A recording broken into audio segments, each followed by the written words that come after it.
Once again, ladies and gentlemen, welcome to the Rumi Forum. Tonight we have with us, and we're very blessed to have with us, Miss Nimah Ismail Nawwab, and she has descended from a long line of scholars from Mecca, Saudi Arabia. She is an internationally published best-selling poet and photographer, active with filmmaking, a young global leader, and recognized lecturer and keynote speaker. She is also heavily involved with women and youth empowerment and earning the title Voice for Arab Women and Youth. Focusing on leadership, the arts, and humanitarian issues, she seeks to build bridges of understanding related to global peace and rapport. Nawwab's best-selling book and work have been featured in numerous media outlets, including BBC World News, Newsweek, International, MSNBC, and several media outlets in Japan, Turkey, Malaysia, India, France, and the UK.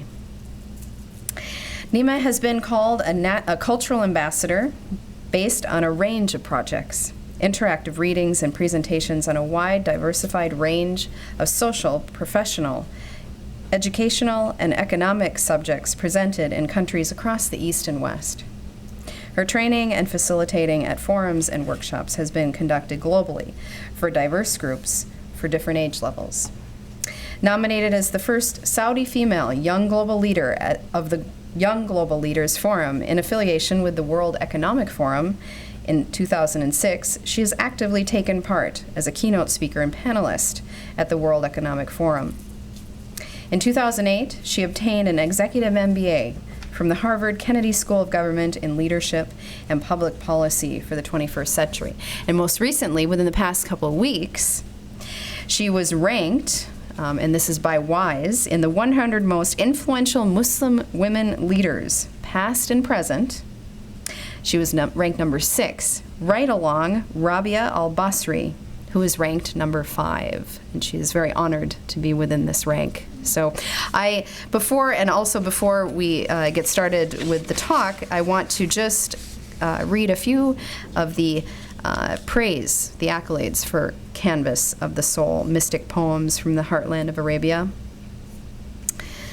Omid Safi, professor of Islamic Studies at the University of North Carolina. Many of you might have been here for his talk recently. He's the author of Memories of Muhammad, Why the Prophet Matters. He writes, in the days of old, merchants, mystics, and travelers traveled via caravans in quest of riches from this world and the beyond. They would stop periodically in stations to lighten their load, refresh their spirits, and prepare the journey ahead. In this magnificent collection of inspired and inspiring poetry, we as readers are taken along such a journey in Canvas of the Soul. Every poem of the remarkable poet Nimah Nawwab, who hails from the land of the house of God and carries the fragrance of the blessed prophet, serves as a station for readers to pause, reflect, and replenish our heart and souls.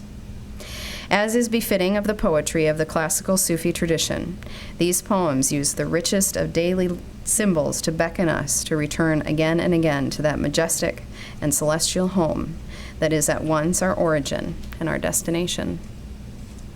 And Daniel Skubik is a professor of law, ethics, and humanities at California Baptist University. He writes, the pieces on offer here are brilliant and enriching, drawing deeply from their well of Sufi legacy. Nimah Nawwab presents us immediacy to the beautiful beyond, while refining the sensibility out of which our desires are purified. We heartily commend this volume of poems to readers and lovers everywhere. Please welcome Ms. Nimah Nawwab.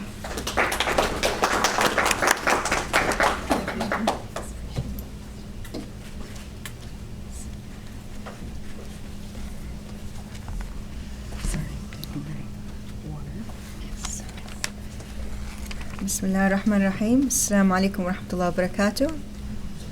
Salatu wa salam ala ashraf al-anbiya wal mursalin Sayyidina Muhammad wa ala alihi wa sahbihi wa sallam.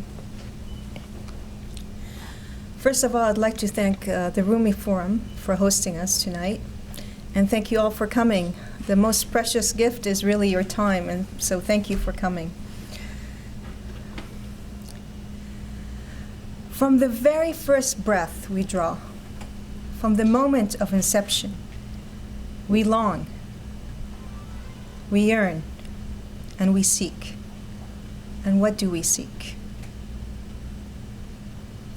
We seek a union that bridges the rupture that we know on an elemental, unknowing, and yet knowing level. A union with the One.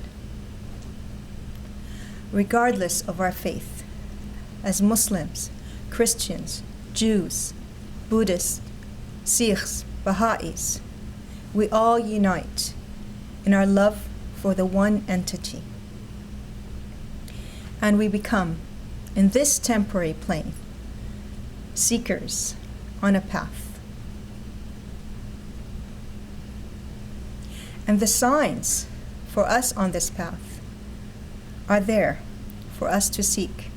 As Mawlana Jalaluddin Rumi notes in Volume 5 of Al-Mathnawi, as he refers and quotes the Quran. Mawlana says, "Its signs are writ upon the seeker's heart, yet still the seeker cannot ken those signs until his heart becomes exposed to light. Then God reveals his, did we not open? For we've exposed the chambers of your breast and placed the exposition in your heart." Mawlana Rumi was, as many have come to call him, the Qutb of al-Qalb, or the Qutb of the heart. And he has also succeeded in ruling our hearts through time and space, and in doing so, shedding the light of knowledge for those seeking it, through his philosophy, his work, his poetry, and making us understand that Sufism lies at the heart and core of Islam. And he highlighted with his love the aspects of peace, majesty, and beauty that is our faith, through his various references to the Quran and Hadith in his work. Sayyid Hussein Nasr, Professor Sayyid Hussein Nasr, who I was blessed to see again this morning in a second meeting during this book tour, noted in an unpublished study by the late Hadi Ha'iri that almost 6,000 lines of the Mathnawi, Mawlana Rumi's masterpiece, or actually a fourth of that masterpiece, contains direct quotations of the Quran or paraphrases. Furthermore, Jawid Mujaddidi noted an interesting comparison between Attar and Sa'di and Rumi's quotations. Attar had in every 250 couplets he referred to the Quran. Sani'i in every 150 couplets, references and citations. Mawlana Rumi noted the Quran or cited the Quran every 30 couplets. The poems I'll share with you tonight were written in the dead of night, after the midnight hour. They're written, the poems from Canvas of the Soul, were written while I was traveling and while at home. And these were poems that were not forced in terms of themes, because poetry is never forced. Poetry comes as a visitor. It's a welcome visitor. I feel that a poet is really an empty vessel, and the muse and inspiration comes and fills us up. And it's very hard to explain how one becomes a poet. I never really wanted to be a poet. I never sought to be a poet. I worked to be a writer. I worked to be a youth leader and a humanist. I never went after being a poet. Is it a state? Is it a profession? Is it a vocation? Is it a calling? It's very interesting. It's not a path as I thought, I sought out. is still a capacity that kind of sits strangely on my shoulders. When I hear people referring to poet, I look around wondering, when is the poet coming in? It's the same with Maulana Jalaluddin Rumi, who was a major scholar. He was always perplexed when he was called a poet. He says, "In my hand, there was always the Quran. Now, I seized the lute out of love. In my mouth, there was always words of laud. Now it is poetry and quatrains and songs." And he once stated, "I am intoxicated, enraptured with the glass of love." And one interesting fact is he never compared himself to other poets. Because he said, "What value does poetry have for me, that I may talk of it? I have an art, a talent, different than the arts and the crafts of other poets. I am a lover of God." Poems by poets who are not poets of God are a product actually of imagination and thought. Their goal is mostly to gain fame. The poet of God seeks to make God known, and that is why we have so many saints who became poets. Rumi is himself a poem of God to the community of Sayyidina Muhammad sallallahu alaihi wasallam. As Turkish author Shafiq Jan wrote in The Fundamentals of Rumi's Thought. But I have a contention with that statement. I think that Maulana Rumi is a poem of God to all of humankind.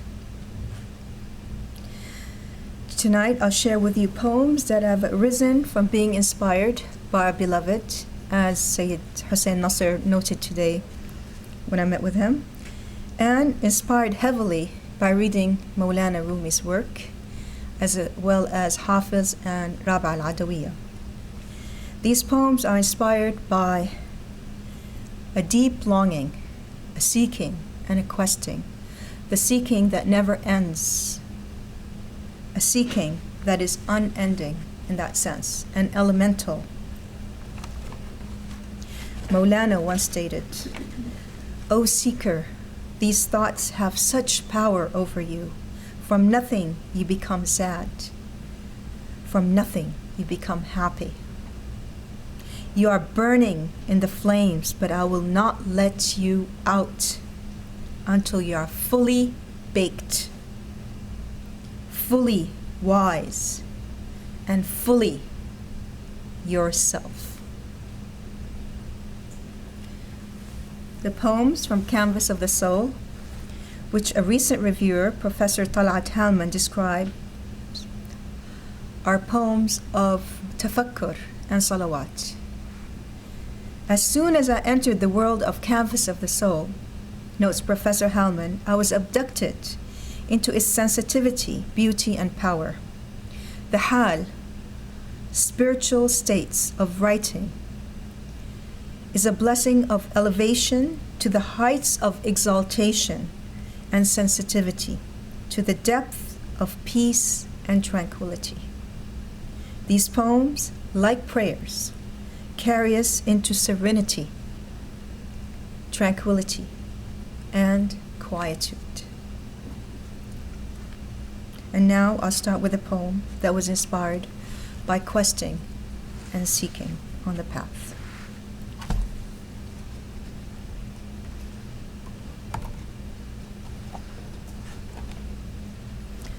This poem is entitled "The Plane of Radiance."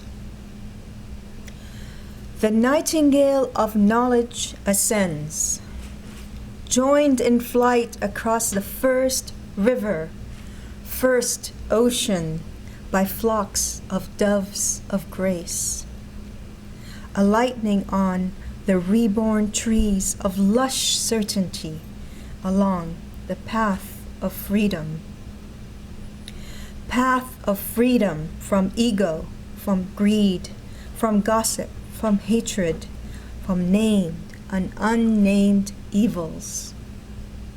As the self perks up, expounds, expands in fascinated thankfulness, brimming thankfulness for the revealed, radiant plane of glory.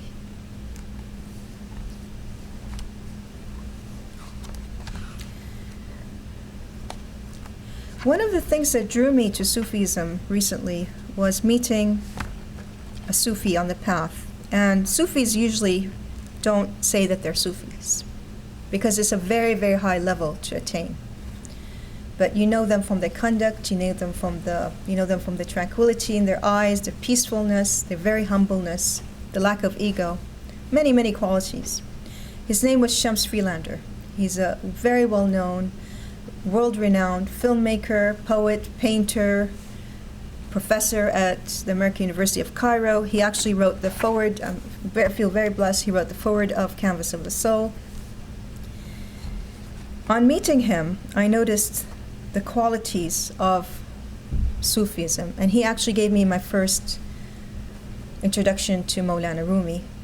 All he did, he never talked about Sufism. He didn't say anything. He just gave me a CD of a film that he did on Maulana Rumi called Circles of Remembrance, and a book entitled Whirling Dervishes, with an introduction by the late Anna Marie Chamel, and another book of poetry that he did with his son Nuri Freelander, who currently teaches at Harvard.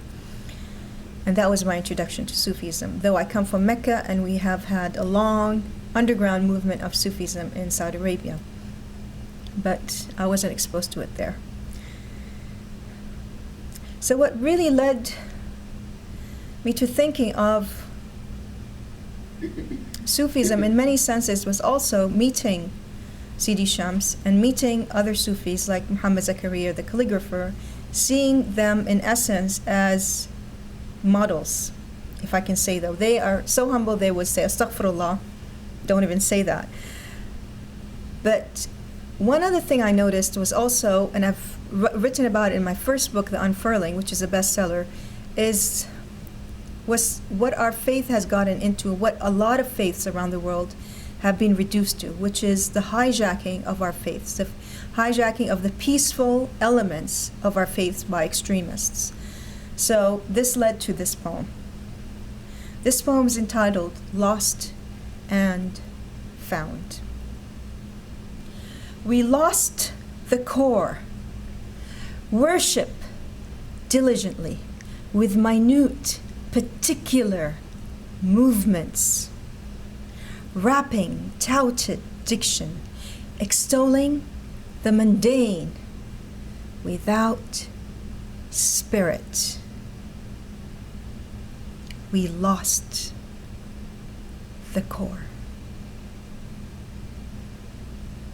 The beloved's love, the great one's mercy, the spiritual bond are out of the equation. We lost the core.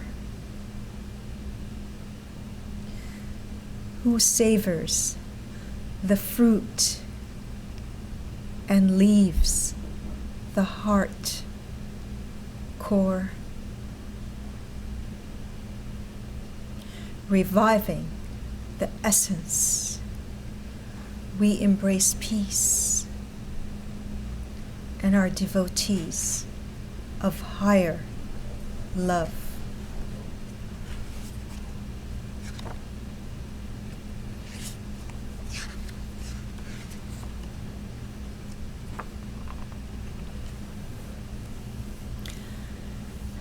And so I was thinking, in a way, so what is the cure?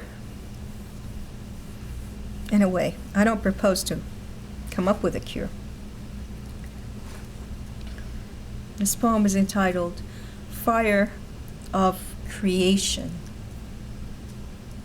The cure was present from the second of inception of the human and non-human birth, the starting points of the felt and unfelt spirits with creation's inception. can we ever realize the magnitude of the single thought, word, action, which stroked the fire of it all? Can we find each soul's elemental light, sparkling and hidden, balanced and unobtrusive? Will the soul's rooting soil be revered? Can we find the essential peace that turns the wheel of creation? As the cure to it all revives silently yet surely, and the spokes and the elemental essences rise, burst, and flare.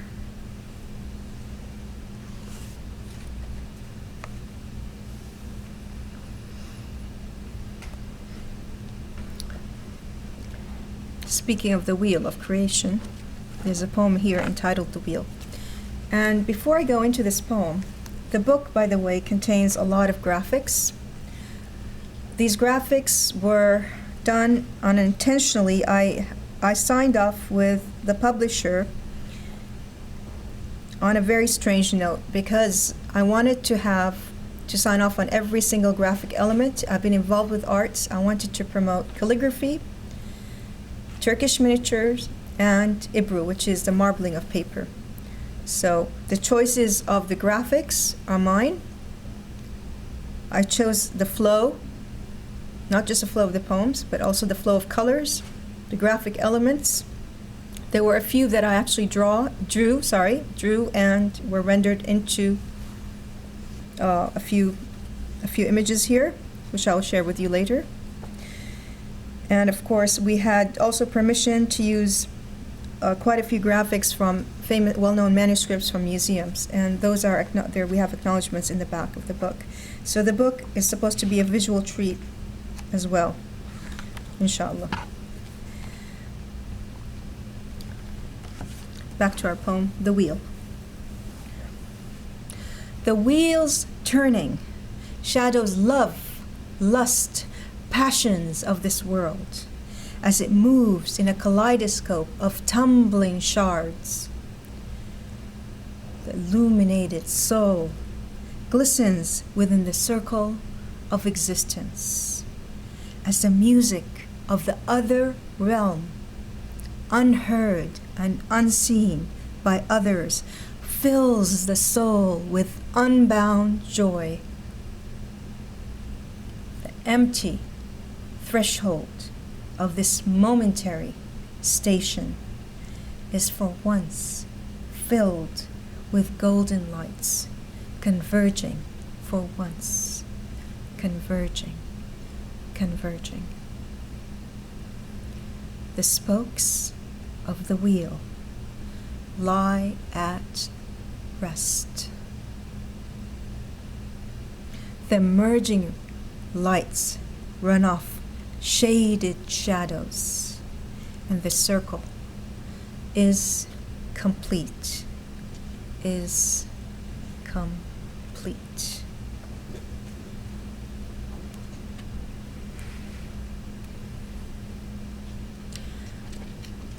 Before I started this book tour, I thought to go to Medina first, Medina Munawwara, to pay my respects to our beloved Prophet ﷺ, and then went to Turkey for 3 days.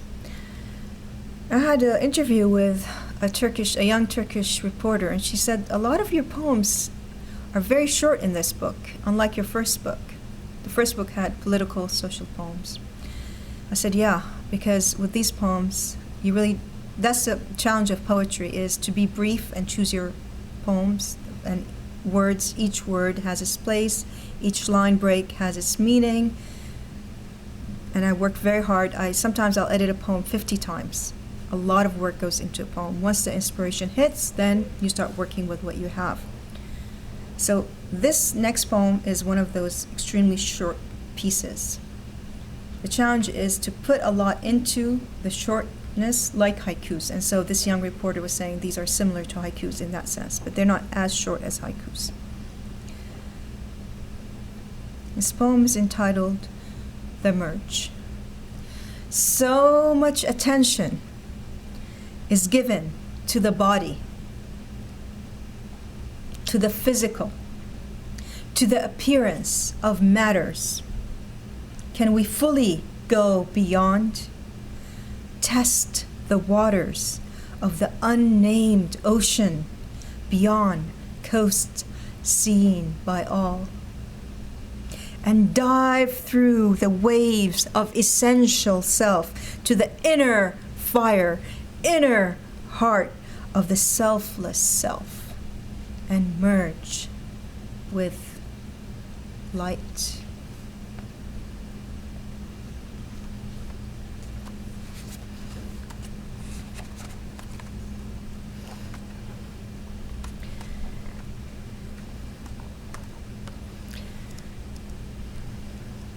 One of the very interesting things about Sufism particularly is the element of dhikr, or meditation.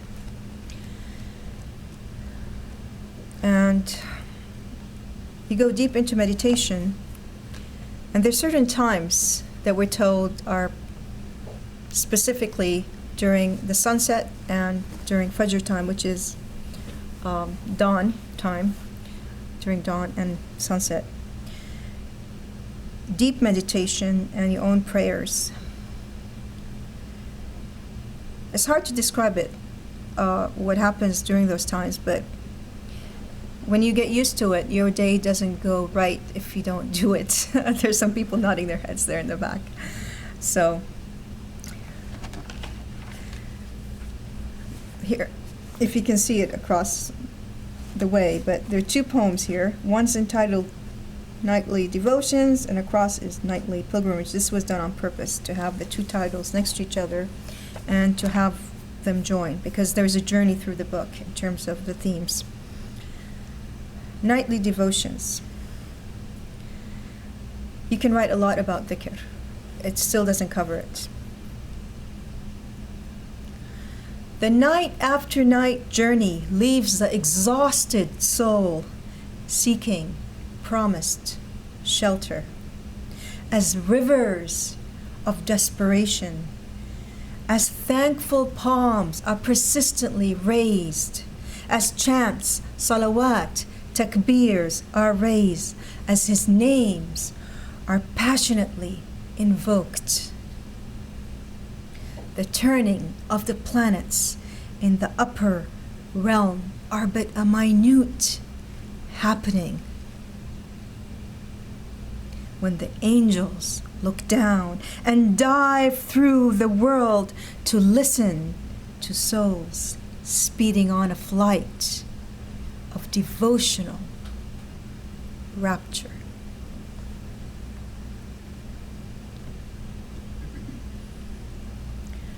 The next piece, Nightly Pilgrimage. We put a lot by pilgrimage in many faiths.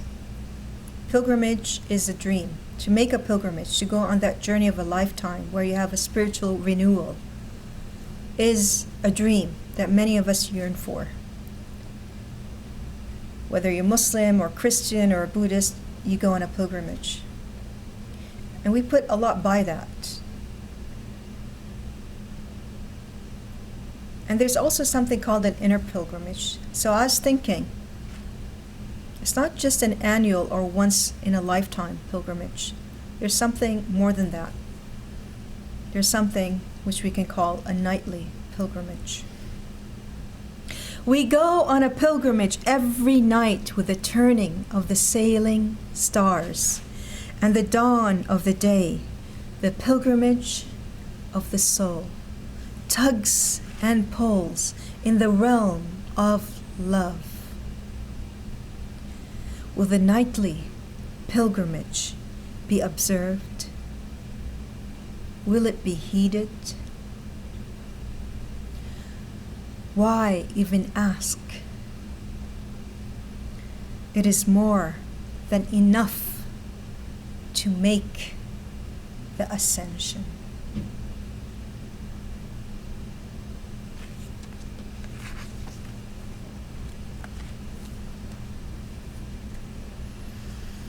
I think a reason for us to make that ascension is the feeling of flying high, like the whirling dervishes. So what makes us fly high? What sets us free? Leading us to the next poem, what sets you free? What sets you free? If the truth doesn't set you free, if the truth doesn't expose you, don't enter the river of questing. Let the search take you elsewhere, delving, exploring the tributaries of life. And when you let it finally in, let it elevate you and breathe in the musk of forgiveness, acceptance, and rejoice.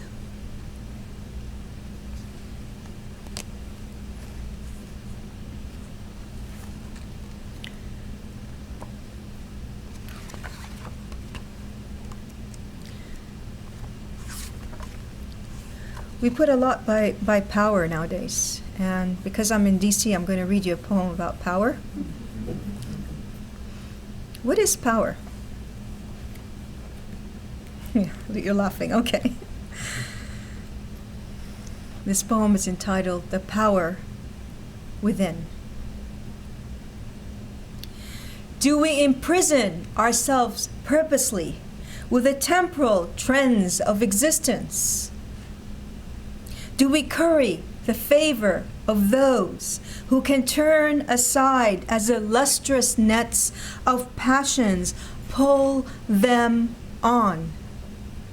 Do we deal death blows to hardened hearts as they decay and solidify, when the source of it all can be felt simply by gazing deep,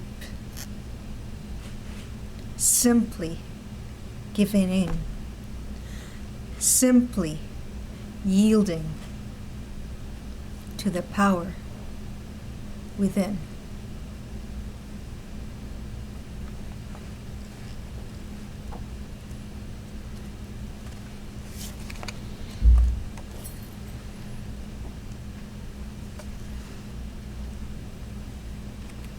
And along those lines as well, comes the next poem, Drenched Dreams. Abandoning the false, scorning the empty husks of ego, I humble myself to your claim of my heart, yearn for the reality of dreams long drenched in your mercy.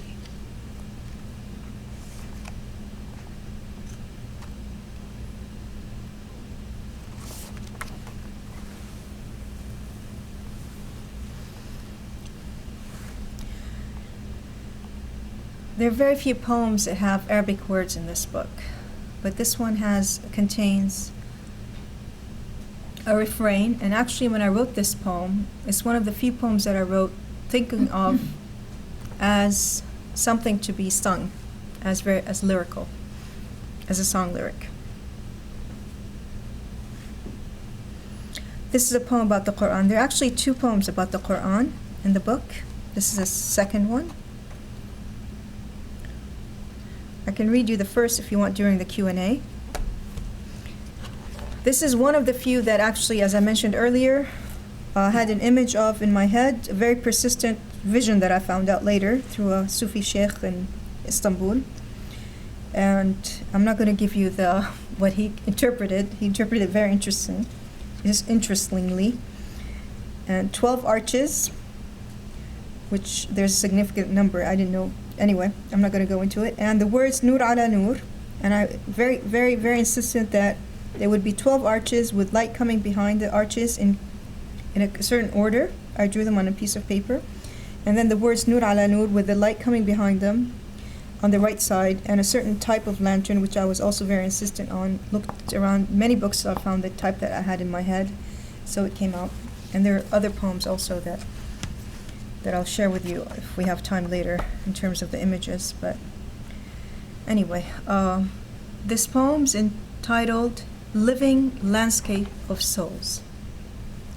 The living landscape of our souls extends a welcome as every curved letter, word, verse, chapter sends forth peace, light upon light. Nurun ala nur, the beloved's light glints through the pages of time. A friend leading us to the friend. We imbibe your flavor through our thirsty souls, gain messages of mercy, wisdom, succor, ease, through the storybook of all storybooks. The melodies of your voice guide us and aim for the aimless. Guiding galaxy stars turn away in shame. A million suns dim in acquiescent respect of your light, light upon light, nurun ala nur. Soaring, uplifting recitations resound as the very foundations of our inner center fall silent in humble obedience with al-kalimat at-tammat, the whole words, and embrace the sacred text in utter submission. Your majesty of light brushes the landscape of our souls. We traverse this existence through the guiding light. Nurun ala nur, light upon light. Nurun ala nur.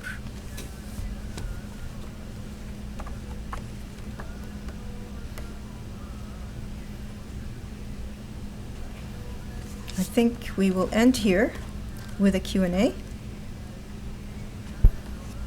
Okay? Yes.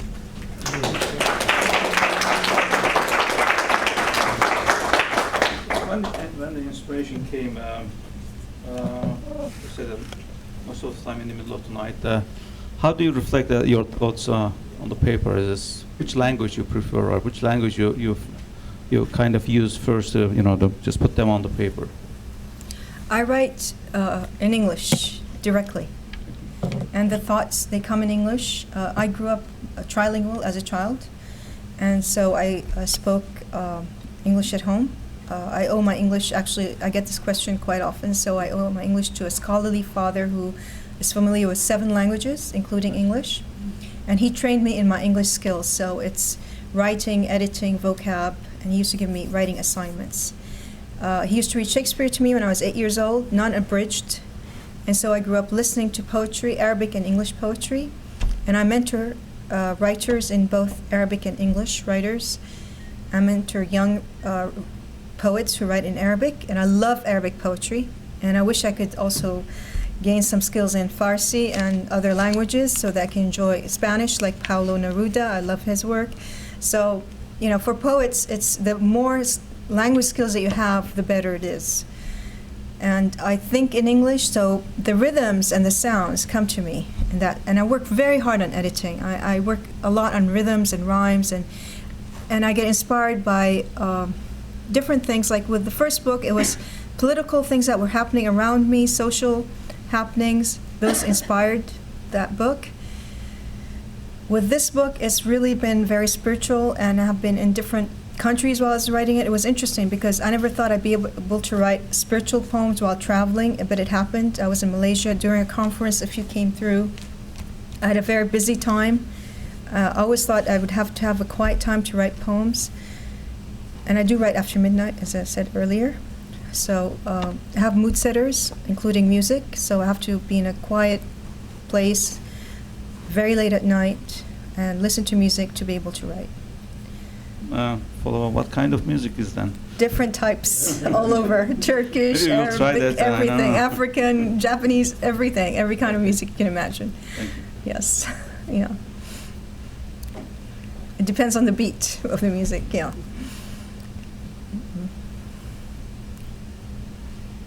Okay. Yeah, thank you very much. I am very curious to hear your evaluation of His Majesty King Abdullah's interfaith initiatives and how this is gaining traction or not in Saudi Arabia and what's likely to happen. What's your estimation of all that? I thought I was done with the political aspect of this book tour with tonight's But reading. this is interfaith. This is bridges of understanding. We're back to Washington again. I'm going to the abode of the message next, and I was really trying to go. Okay, no problem. I think that there's a lot of promise. We have a younger generation that is very accepting of multi-faiths. I was lucky myself in being in a household where we come from a global family where my grandfather, who was a scholar in Mecca, opened his home to students from all parts of the world actually, and they lived free of charge in his home. So I remember the house we had it was like a dorm, basically. Students from China, from India, from Afghanistan used to stay there. One of them never left. He married my aunt. And yeah, so we had, in Mecca, we have over 100 tongues spoken in Mecca. We have a diversity in Mecca. But the country is very regional up to now. We've only been unified for 70 years. So when we talk about what's happening in one place, it's not necessarily what's happening in other parts of Saudi Arabia. That's one thing we can never emphasize enough.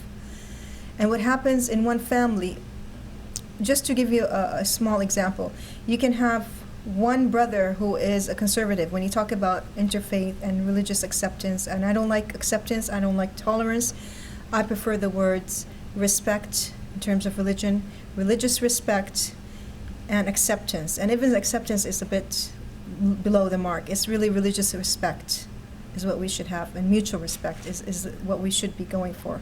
And I've been pushing this with the young people I've worked with. I'm not saying pushing in terms of in a bad way, but I've been advocating for it. So in one household, you might have someone who's a conservative, and next to him is a brother who is a liberal, and right next to that would be a brother who is an atheist, and a sister who veils completely and wears gloves, and another one who's a liberal. So the ideas and mindsets of our families are very diverse within a family set, let alone the whole country. So when we talk about religious freedom or religious interfaith dialogue, then it really depends on the person that you're talking to. That's all I can say is it's who you're dealing with at the time, and you can kind of figure out who that person is when you talk to them and see how accepting they are. And that's where I would use the word accepting, because it really depends on their mindset, their personal mindset and views in terms of mutual respect and all that. So I hope I answered your question. Yeah.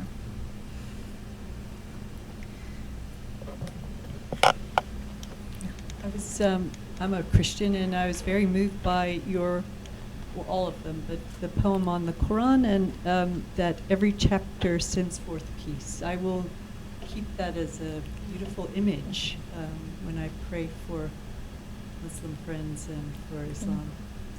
And I just thank you for that. And just wondering, because you were talking about sort of the underground Sufi in people in Saudi, and I was just wondering, how do you find each other and what happens? Do you know many people who are Sufi, and what's the feeling about Sufis? I'm very ignorant about that, and be interested to know. I mean, you don't have to go into great depth, but it'd be interesting to know something about that. Okay.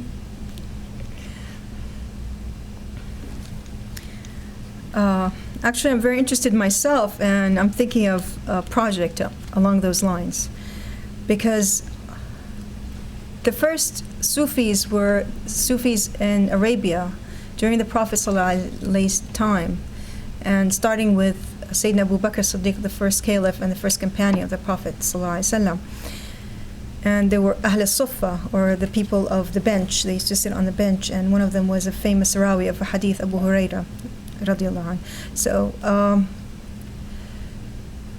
the Sufi movement went underground in the last, let's say, 70, 80 years in Saudi Arabia.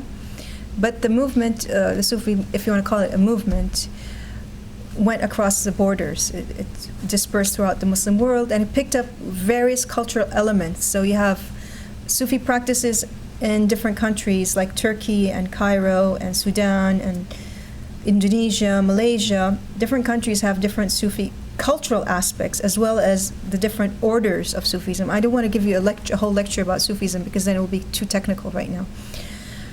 With regards to the Sufis in Saudi Arabia, I'm finding it fascinating to connect with them, and it is still very much a quiet phase. After the 11th of September, we got hit very hard by the 11th ourselves, because it was really shocking for us. We've been traumatized, our kids were traumatized in many, many senses. And after the 11th, the Sufi sheikhs were given more freedom to be more public with the dhikr ceremonies, and open the doors, basically, of what was going on in the homes. It's not really public right now, but the dhikr ceremonies, or the gatherings, are more open now, so that you can kind of know. And plus, we have a lot of, in Mecca, for example, we have a lot of Sada who are related to the family of the Prophet ﷺ. So some of them we know in terms of they're from his family, from that family tree. They're quite well known. So some of them have these gatherings, basically, because they are from that family. And so there are many ways of connecting. And they observe different orders, so it depends on which order. If you're already on the path and you have a certain order that you adhere to, then you go to that order and you follow that sheikh, for example, like you do in anywhere else in the world. And if you're not, then you go to different, basically different ceremonies and so forth, if you're interested. We do observe the Mawlid of the Prophet ﷺ in Medina, Mecca, and Jeddah, and also in a certain part of the eastern province where I live right now, in a place called Al-Hufuf or Al-Hassa. And there are 5 families there. They're quite well known in Sufism and as Sufis. But it is very quiet. It's not something you claim. And as I said early on, you don't say that you're Sufi, because it's a very, very high level to attain. So it's basically you're working towards becoming a Sufi more than anything else. And you consider yourself as a student and as somebody on the path, but you haven't reached that level of being a Sufi. It's amazing when you do meet a real Sufi. It really hits you hard, because then you really notice. I noticed, like, when I first started, when I met what I call a real Sufi, and then I saw others that were, I'm not going to say where, and then I was thinking, but, and then I don't want to compare, it's wrong to compare. But then a friend of mine said, okay, these are lovers and seekers, and these are Sufis. And it's not for us, of course, to judge, regardless. I hate judging. But there is a line, and it's hard work. It's a lot of practice, a lot of self-imposed discipline. The dhikr itself, to maintain the dhikr that you have to do on a daily basis, on a nightly basis. You sleep very little. For example, in Ramadan, we have a lot of practices that we do, especially. You barely sleep in Ramadan, basically, with the dhikr that you do. Especially then, it's very, very intense. Yeah. And now we've already started. In Rajab, we have the months before preceding Ramadan, Rajab, Shaban, Ramadan. We have certain practices that we observe, and special dhikrs then also.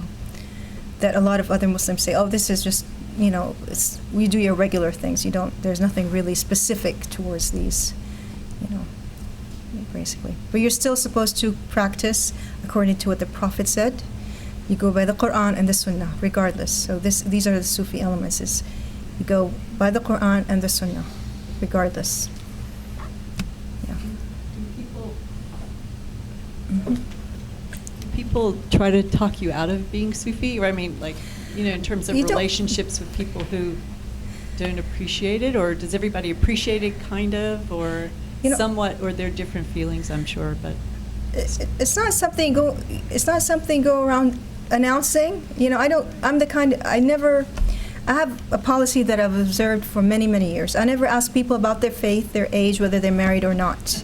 And I tell my young people that. I always tell them, I say, never ask a person what their faith is, regardless whether, you know. So to go even further in and ask what sect of a Muslim they are, that's for me a big no-no.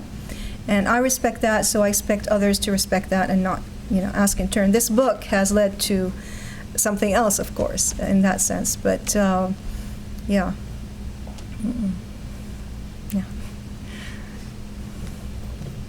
As you've been mentioning a few minutes ago, you said Sorry, I can't hear you.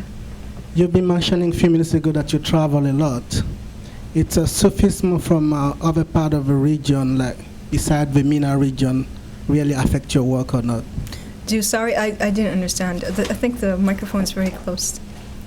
It works. You need to speak in Okay, I was asking you that you were mentioning a few minutes ago that you travel a lot, Mm-hmm. and some of your inspiration come during traveling. And my question is any other region of the world beside the MENA region, beside the Middle East and North Africa, Oh. really impact your work? Like Sufism is bigger in sub-Saharan Africa, where I'm coming from. Yes. So I would actually love to start going to Sudan and Senegal and all the places there, and North Africa. Like, I was supposed to go to Fez, to the music festival there, before I came here, and then I did a istikhara prayer, it did not work out, so I went to Medina instead. So yes, inshallah, inshallah. You keep me in your prayers for that. Okay, inshallah. Yes, because I know they have the Tijani way and other ways, yes, other tariqats, yeah. Yes. Mm-hmm. My name is Samar Chatterjee.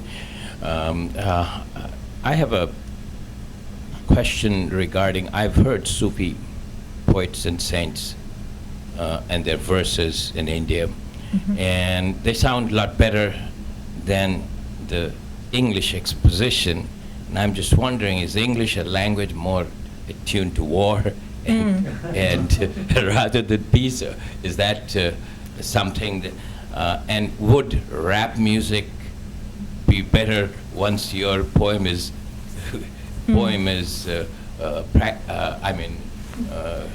expressed in a rap music? Will it sound better? It's a very good point you mentioned. English, I think, is, even when I write, sometimes it's, being an Arab, like in Arabic we have, for example, the word joy in English, happiness, pleasure, joy. There are 5 words maybe in English that can convey happiness. In Arabic, we have over 1,000 words that convey happiness. So I'm always like, every time I use the word joy or jubilation, that's it. I'm stuck. Really, I'm stuck. I feel like I'm bound. It's just like, constrained. So there are certain words that get to us as Arabs, or as if you have another language, and it is bothersome. But there is a sense of music that you can work in terms of English. My work is not rap for rappers. It's if it is for some musicians, it's musicians like Sami Yusuf, who did a review of this book, Nader Khan, for example, that would do it justice in terms of get to the depth of it, because it would require soft music, not the harsh tones of a rap. A rap and hip hop are very, very harsh. The music would be harsh, and I go for soft in terms of there's a serenity and tranquility. It's supposed to be like, it's supposed to give you idea, like Professor Talat noted in his review of tafakkur and salawat and meditation, not rap where it's just hitting your ears in a harsh way. But Persian and Urdu, I would love to have the book translated into those languages, because it would give it another feel, basically. Persian and Urdu and Arabic are way up there in terms of poetry, and it's hard to compare. in terms of languages, you can't compare the languages in terms of poetry. There's no comparison. I was talking about Urdu. Yes, no, there's no comparison in terms of the languages for poetry. That's the same when I say Arabic, because when I talk about Arabic poetry, the classic Arabic is phenomenal. It's just amazing, and it's just, you can't even describe it, you know. Yeah. Mm-mm. Yeah. Hi, thank you for your poems. I wanted to ask you about Mecca and how that informs your writing, being as it's the sort of center of the Islamic world and is what we would describe in Christianity as a thin place, whether you felt that growing up and whether that informed your writing journey and just just what your sense of place is in your work. Mecca has been permeating my essence throughout my life. Recently, I was talking to a friend of mine from Mecca. She's also now living in the Eastern Province, and both of us were lamenting the fact that we're living far away from Mecca. We lost our family homes. We had family homes there. I used to hear the adhan, the call to prayer, in my grandmother's home. I used to go down the steps in her home. The homes in Mecca were wooden homes, beautifully fronted with lattice windows, wooden lattice windows. And they were always tall buildings with lots of stories. So I'd go down the stories, the 5 stories in the house, and then go down 5 steps and I would be in the mosque, in the Grand Mosque. One of my great-grandfathers was one of the imams in the haram. And as I mentioned, my grandfather himself used to host students from all over the world, and he used to live in Mecca. My grandfather left Mecca when he was very young because his father died when he was 12. His mother died when he was 4. And he went to Mauritius, he went to other places, and learned 7 languages along the way. Yet, the essence of Mecca lives within us. And I was lamenting the fact that we were living far away with this friend. And then finally I came to this realization while I was talking to her, and I told her, you know what? It's meant to be. Because of my yearning for Mecca and this feeling of loss, because I'm not there all the time, I've been writing about Mecca my whole life. And what started me on the path of writing has actually been Mecca, because when I was 14, I decided on my path. Before that, I wanted to be an astronaut, I wanted to be an archaeologist, and then I read a book by a Dutch Orientalist named Christian Stokorgonia, and he had documented through images and in words the life of Java pilgrims from Indonesia in Mecca. And he had documented the daily life of these pilgrims in a beautiful way. And right then and there, I decided I wanted to do this as well, because I noticed the change in life through hearing my grandmother share tales of her life and comparing it with what I was going through. And I decided to document change in Mecca, and then document change in Saudi Arabia, and then document change in the Middle East. And that's what started me on my path of writing, was documenting change in writing and images, because I'm also a photographer. So, and I've written about Mecca extensively. I've written a poem about the rape of Mecca, because we've lost a lot in the demolitions and what's happened with this recently also. So we have had a lot of things going on, and we've lost a lot of heritage there, basically, with demolitions, and a Turkish fort was blasted, and a lot of heritage has been lost, and it really should be under a UN, UNESCO heritage kind of protection, really, in that sense. So Mecca has permeated our thoughts, our lives. I mean, we're never far away from it, even though we are physically far, but it's in our hearts and our spirits, and we live it, you know. And my cousins who live there don't talk about it as much. So that's what the realization came through, is if I lived there, probably I wouldn't be advocating that much for Mecca as much, because for them it's normal to be around the mosque. They might not visit the mosque as much as I do because I'm far away and I yearn. And they might not talk about Mecca as much. It's not, it's not their mission to talk about Mecca, whereas I feel like it's a mission to talk about Mecca. It's my mission to document the change and to advocate for preserving the heritage there. So It's a curse in a way, but it's a blessing in a way. Yeah.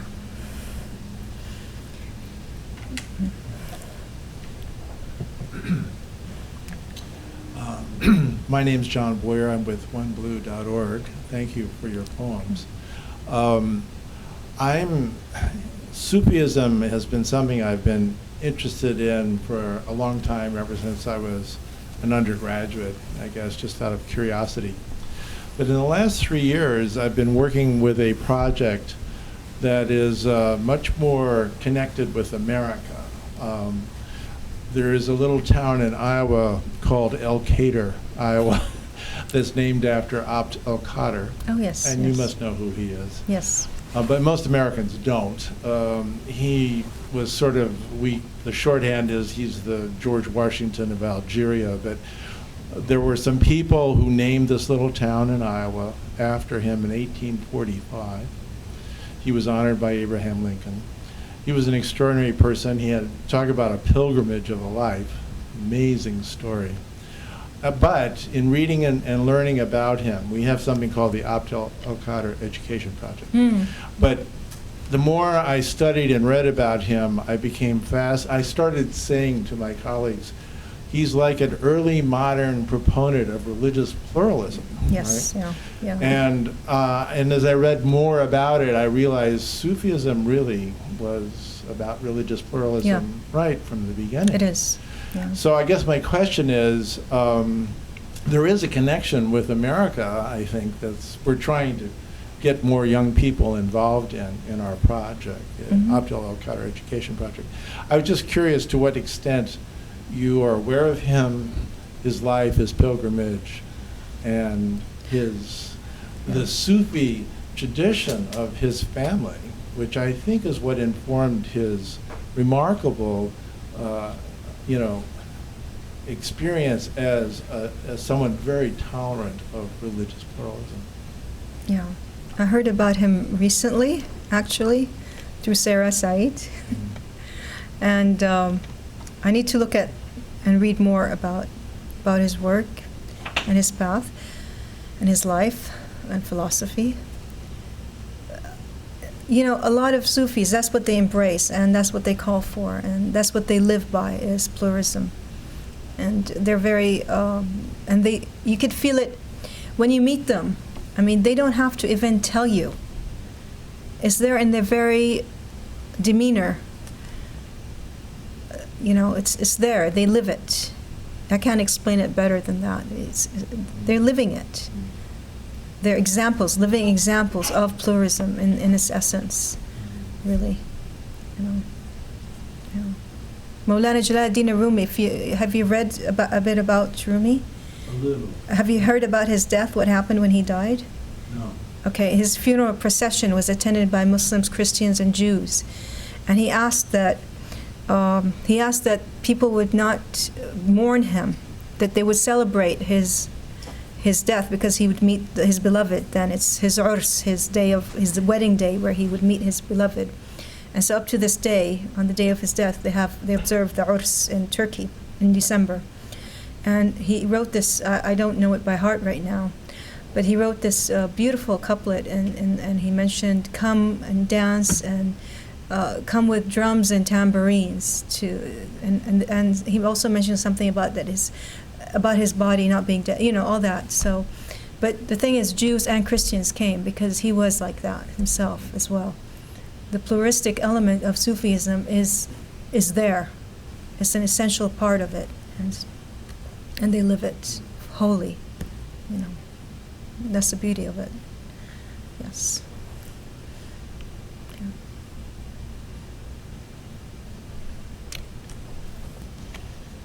Thank you. Thank you. Sorry to have been late.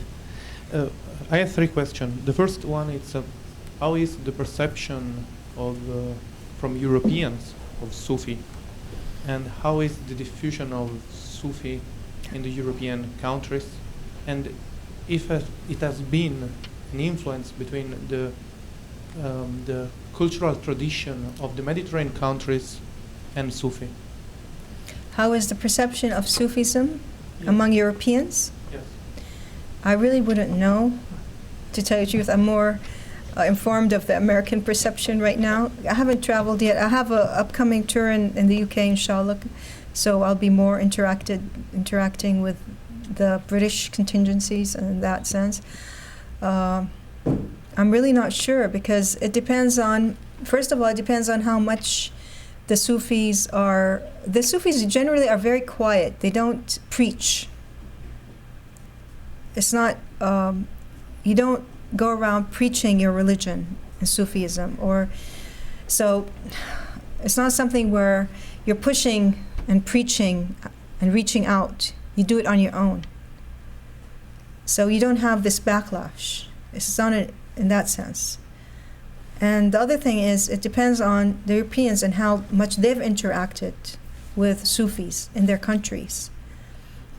Right now, it's, we hear about France and the niqab. We hear about things in the media mostly, but we don't hear about the inner circles of Sufis in Europe that much. There have been a few famous, well-known Sufi scholars like T.J. Winters in England, for example, who's written a few books and lectures. He's very, very knowledgeable. But that's my own, that's all I know about it. I don't know about the rest of Europe, to tell you the truth, other countries. I have no idea. Sorry. Okay. Please thank Nema. Thank you.